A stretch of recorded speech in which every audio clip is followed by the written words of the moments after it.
tell you a little bit about Linda Potter. She is a stand-up comedian, or she was a stand-up comedian. That was her first career choice. Practicality won out, though, and Potter pursued a BA degree in speech and theater and an MA in theater arts. Her professional resume reads like, this is my favorite thing about Linda, like a Wikipedia entry for attention deficit disorder. And she'll tell you more about that. She said she's had more jobs than hair colors and filled out more career aptitude forms than tax returns. Her sense of humor and love of the theatrics continued to serve her well, even though she found herself cast and occasionally miscast in a variety of leading and supporting roles: wife, mother, actor, director, college instructor, retail business owner, licensed spiritual counselor, workshop facilitator, freelance writer, editor, and public speaker. That's a mouthful, right?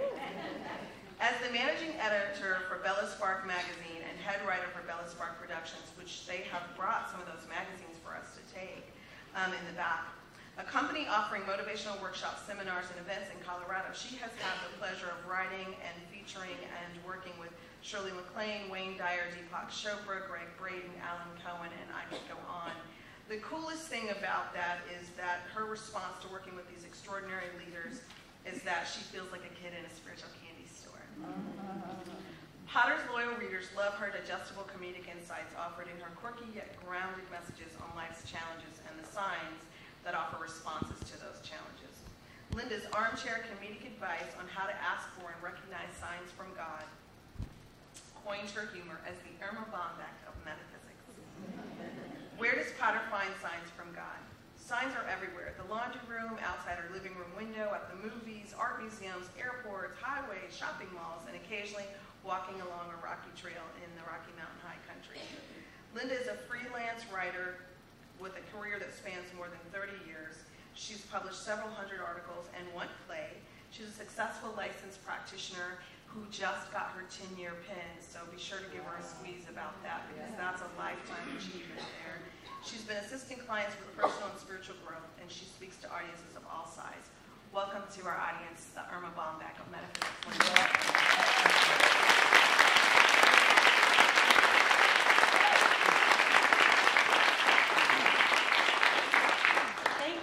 Thank you.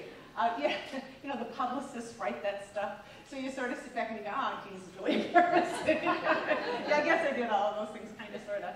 I also said at the first service, you know, when I first wrote, I mean, really, the publicist wrote to me and said, well, just give me a little bit of your resume, you know, so I can put it in your publicity materials. And I wrote back, I said, well, my professional resume reads like a Wikipedia entry for attention deficit disorder. I had no idea that was going to become my tagline. I was kidding, you know, I was joking with them, and they absolutely loved it. But the truth is, that's exactly what has happened. You know, I've changed my mind about who I was and what I wanted to be when I grew up so many times that I lost myself somewhere in there. And what I figured out was I was really just suffering from a underdiagnosed but very common disorder known as bright, shiny object syndrome. And I knew whose fault that was. That's whose fault that was. It was God's fault. Because God had clearly not given me enough direction. But the way it would work is I got out of college, I got my master's degree in theater, and I thought, well, I want to teach at the university level. And they did. I taught at Colorado State University for a while, and I absolutely loved what I was doing. It was terrific. I loved the kids. I loved the theater department. I loved doing all of those things. But then one day, this bright, shiny object appeared out of nowhere on the horizon, and it was calling to me, and it said, oh, you don't want to be a teacher anymore. What you really want to do is open a retail store. And I said, I do? And it said, why, yes, you do. And you know what you want to sell? You want to sell dolls and teddy bears and little figurines of children in purple dresses. And I said, really? And it said, oh, yes, absolutely. And also you will sell Beanie Babies. So that's what I did for a while. And I actually had a good time, except for that Beanie Baby stuff. It was really fun. And then I did that for a while, and sure enough, another bright, shiny object suddenly appears on the horizon. And this one says, how do you want to be locked into a store all the time? Heck, get rid of the store, open a full-time eBay business. You can not only sell dolls and teddy bears and figurines of little girls in purple dresses, but you can also sell other people's leftover garage sale junk. And I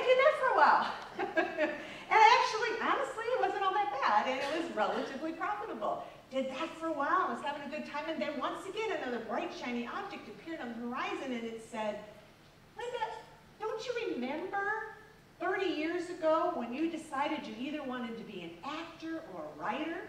Particularly the writing part, do you not remember that? Why are you not living your dream? Why are you not a writer and an editor? Why aren't you being more creative?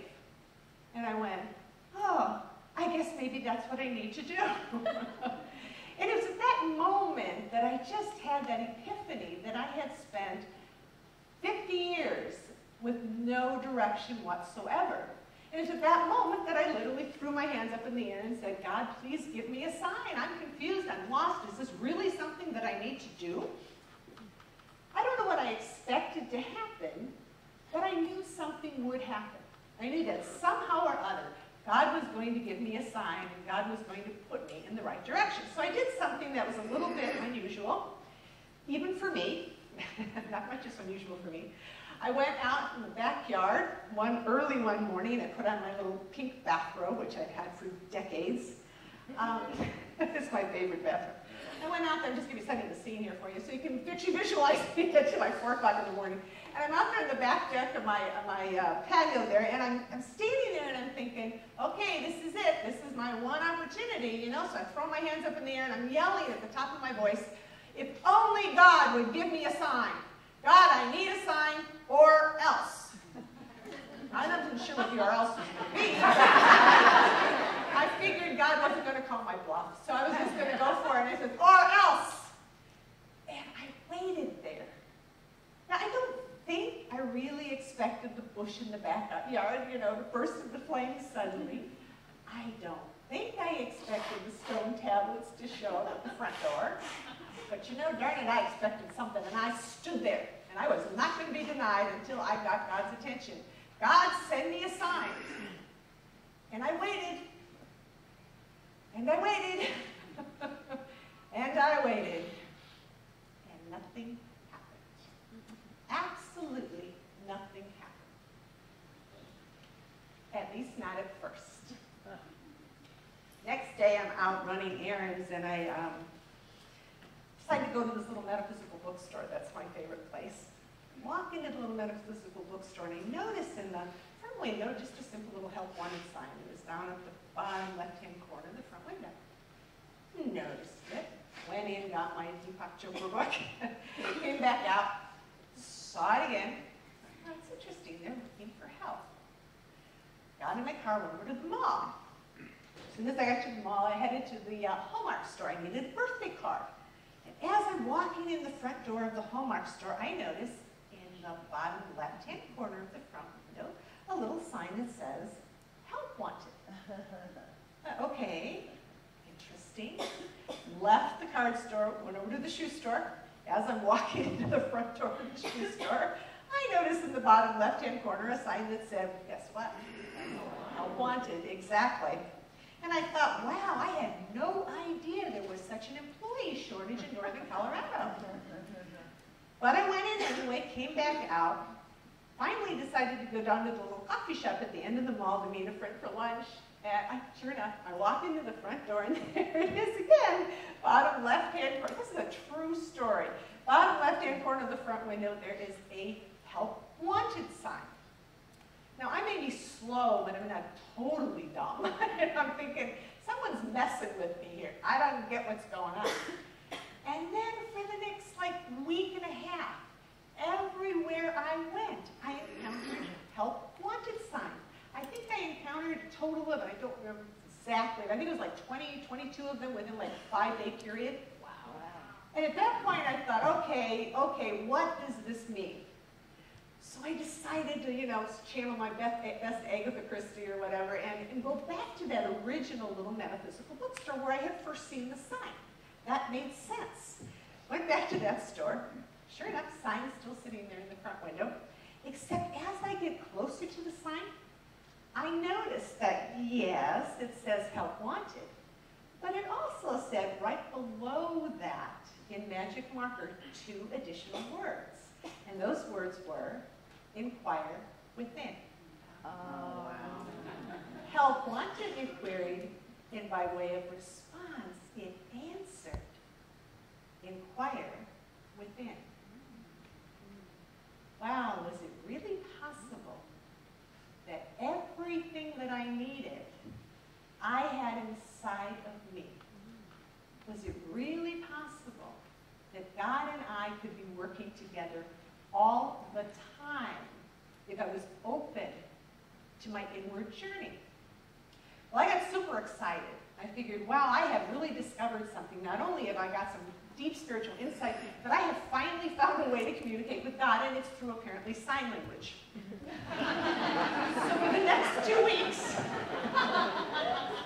actually the next 2 or 3 months, I went on a sign frenzy. I wrote down every sign that I saw. I thought, wow, you know, if that one worked, maybe there's a million of others out there that can help me. So I'm writing signs, every doggone sign that I would see, and I ended up in a very short period of time with 364 signs, I believe.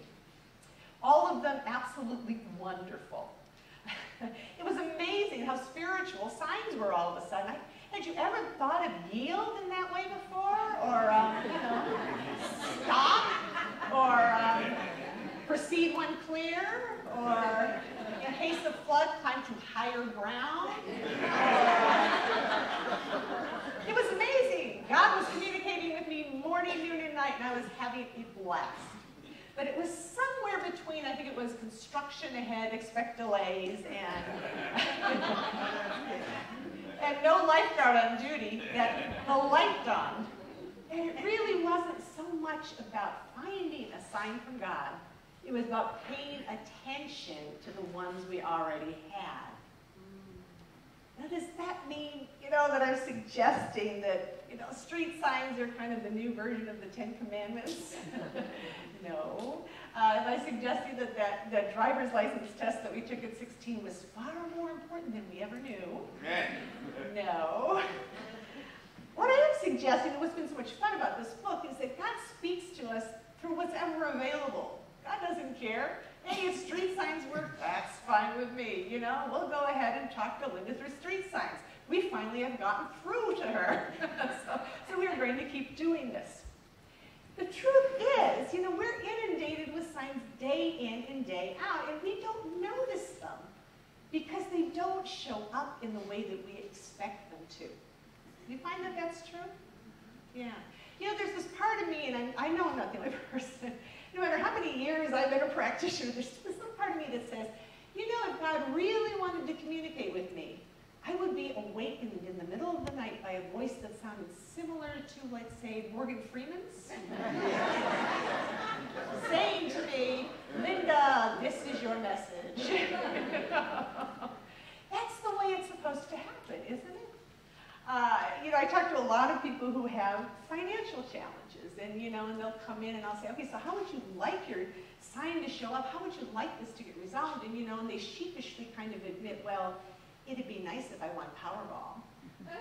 Or it'd be nice if there were a check in the mail. I had a friend who, honest to goodness, every doggone week she owned a limousine service. Every week for about a year she was having financial difficulties. Would call me up. She goes, okay, you're my practitioner. I have a prayer request. I go, okay, what is it, Jackie? And every time it's the same thing. I need $25,000 by Saturday. And I said, boy, I wish I could do that for you. That's not how it works, honey. That's magical thinking. It's not impossible. Actually, I'm going to take a moment to give you a side on that, because every time I think I know what I'm talking about, God plays tricks on me. I've been telling this woman the same thing for years. She calls me up 2 months ago and she says, you know what? She says, I had something magical happen to me. Are you did? He goes, yes. Long story short, she ended up picking up a ride down at the airport. The woman ended up being a Saudi Arabian princess who absolutely loved my friend Jackie and is now flying her all over the world as her personal chauffeur. So she put me in my place. So I'm going to say anything's possible, but more likely you're not going to get that big miraculous manifestation. More likely what you're going to end up with is spiritual signs that give you and reinforce and remind us about spiritual principle.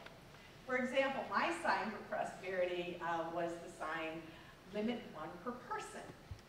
Now that may not seem like a prosperity sign, but it was for me because what I was struggling with was a lack of limitation consciousness.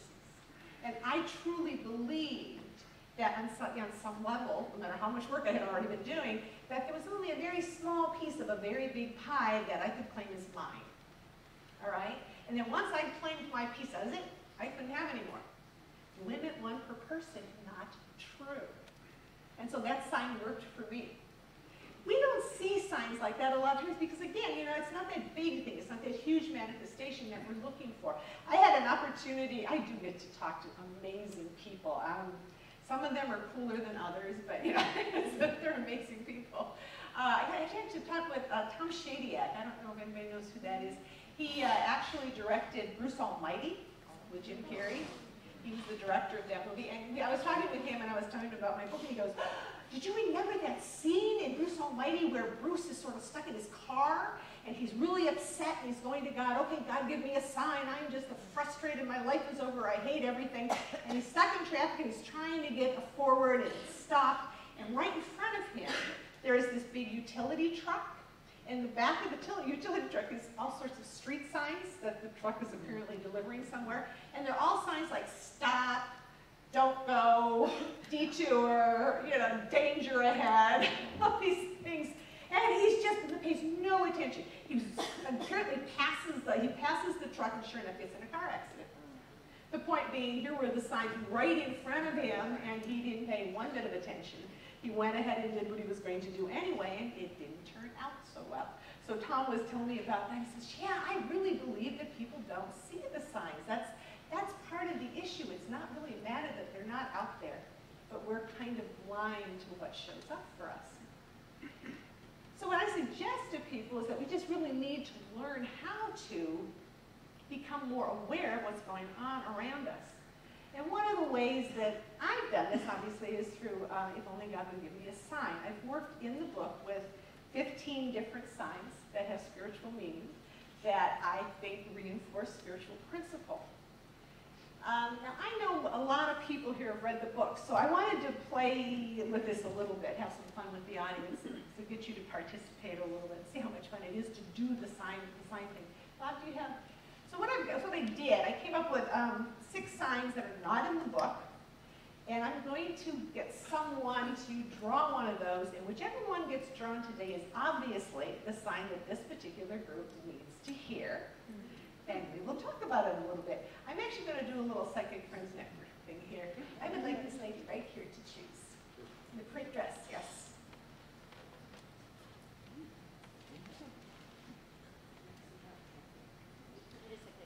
So what did you get, sweetheart? Climb to safety in case of a flash flood. Yeah. In case of flood, climb to higher ground. Yeah, exactly. You know, that was one of those signs. I wanted that in this first book, and the publisher said, oh, we don't want any disaster film kinds of signs. And I said, really? I didn't see it that way, but it didn't make the cut because it was kind of a downer. But the truth is, it's a very powerful sign. It's an incredibly powerful sign. Back in Colorado, we had, in 1976, a flood, Big Thompson Canyon flood. I don't know if anybody ever heard about it here. But it was a horrific flood, and numbers of people died. I think upwards of 100 people were killed in that flood.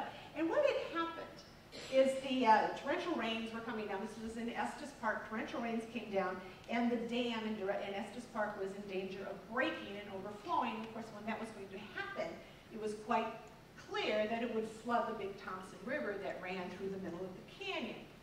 So they had all the forest rangers, all the police were out telling people they needed to evacuate. Nobody believed them. No matter how hard they tried, no, I'm not leaving my home. I'm not changing anything. This is my campsite. If I leave, I'm going to lose my campsite. So guess what happened? The dam broke. 100-foot wall of water comes rushing down the Big Thompson Canyon. And what people did was they panicked, got in their cars, and tried to drive out of it. You cannot outdrive a flood that's 100 feet tall. And they didn't make it. The people who survived that flood, this was so powerful for the people who survived that flood were the ones who had the sense to stand still for a second, think about rise above the flood. You can't outrun it, but you can rise above it.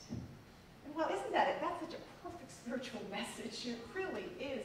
How often do we get, we just get overwhelmed by things that are going on in our lives, and instead of stopping and looking upward and working with spirit, what we try to do is we try to outrun it. If I keep running fast enough, this won't catch me behind. And all you really need to do is stop and climb the walls of the canyon, look upwards and go spirit, and that will keep you safe in case the flood climbed to higher ground. When we were, I used to live in Chicago when I was a kid, and we had a home that flooded, and I thought it was amazing to me. It flooded predictably every single spring, and we would get 3 or 4 feet of water in there. And every spring I would say to my father, why is it we don't move? Well, it'd be too much trouble. I said, but every spring we get 3, 4 feet of water, and we watch, Barbie floating away on her townhouse. And G.I. Joe backstroking across the stairs. And we could do nothing. We would stand on the stairs and watch this happen every single time. And finally what I got out of it, because, adversity is good for the soul. And I'm like, are you kidding me? It's not that good. You see the damage we're getting every single year, and yet you're going to stay here. He didn't quite get. It was possible to rise above this, that you could move beyond this flood. It didn't have to be part of his life. But he never sold that house till he passed away. Because he was determined that that was his home, and he was just going to hang in there as long as it needed to. I was going to ask you, did that mean anything to you when you drew it?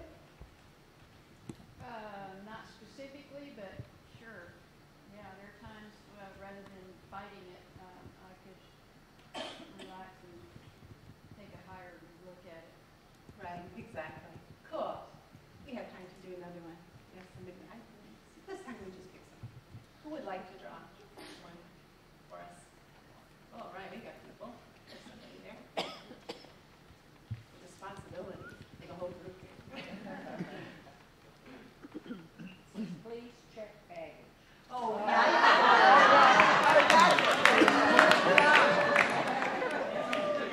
okay, this one's for you guys.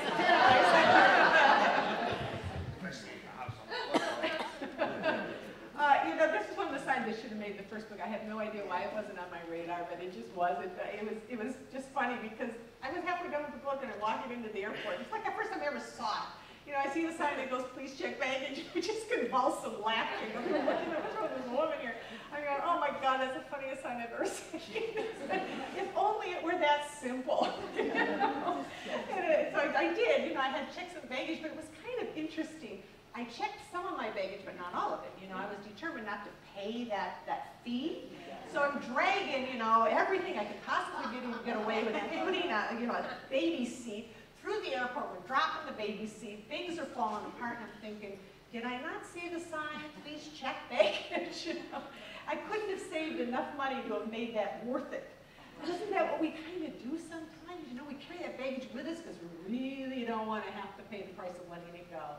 We don't want to have to do the work that's going to be required, to let it go. So then we get on the airplane, we come back, and it was even worse. I get off and I go, baggage claim, and I went, do I have to?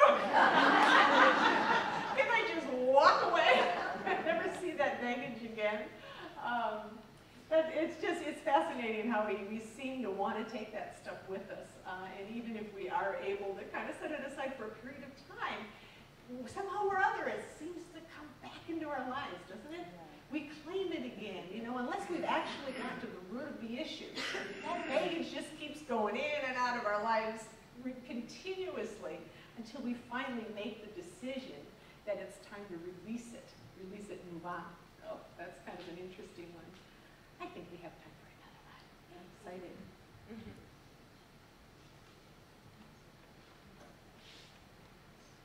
Certificate of Authenticity. Oh, I've never talked about that one before. Does that mean anything? A certificate of authenticity. What? Does it mean anything to you? Nothing at all. Okay. I've not talked about this one before. That's one I just put in the last couple of days. It's guaranteed authentic. This whole idea of being authentic. kind of was milling around in my mind recently is, what does it actually mean to be authentic? What I started thinking about is where I see that guaranteed authentic, certificate of authenticity is on eBay. When I'm trying to buy a designer purse. Now, I know all the guys are like, I'm not interested in this, but you'll understand. I'm trying to buy a designer purse, and of course, they're always saying on the auction, guaranteed to be absolutely authentic, right? So then you end up buying a purse, the cheapest one, of course. You want the $10 price tag, but you want the $1,500 purse, which you should be suspicious. You're not going to get the $1,500 purse for $10. So it comes to the house, and you open it, I open it up, and the stitches are coming out of the top of the purse, and Coach is spelled C-O-U-C-H.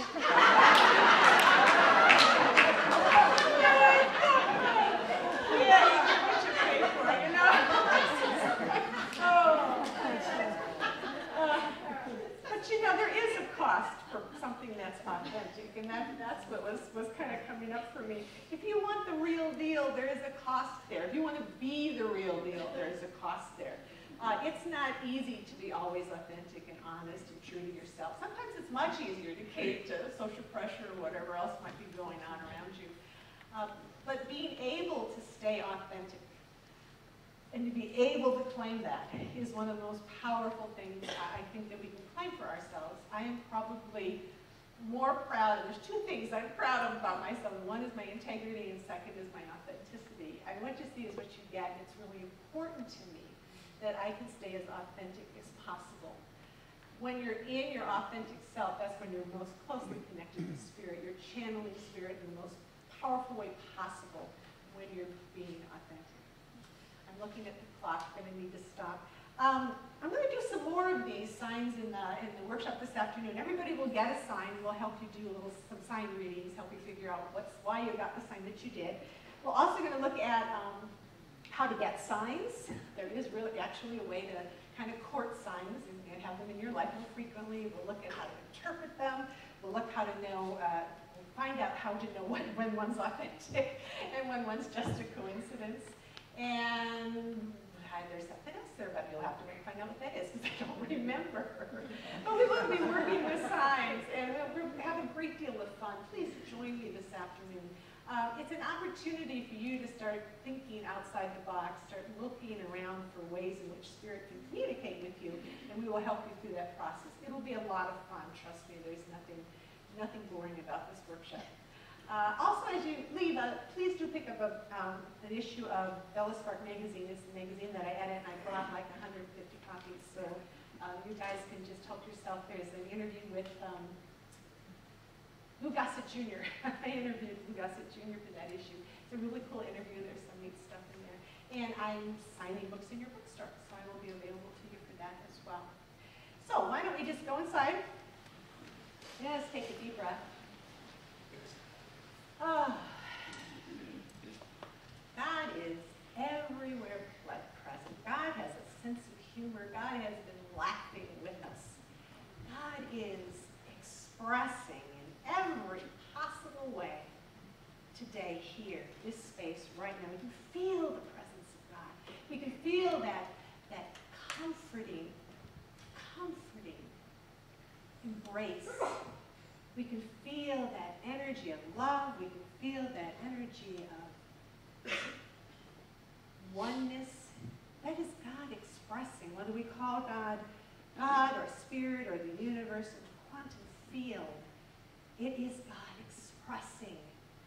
And it is all that there is in the entire universe. There is nothing but that energy. God is omnipresent. God is omniscient. God is the lavish, unfailing source of everything in our lives. And we are connected to that. We are the sons and daughters of this power. We have, by divine birthright, inherited all that God has available to us. As individual expressions of Spirit, we are signs for each other. We are here for each other in so many ways, expressing God in our own unique and beautiful ways.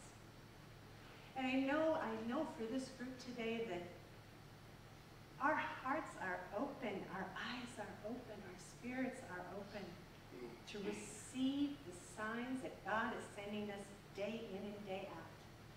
I know that communication with God is easy and effortless, that an open heart attracts all the good that the universe has to offer, and that we are blessed in that.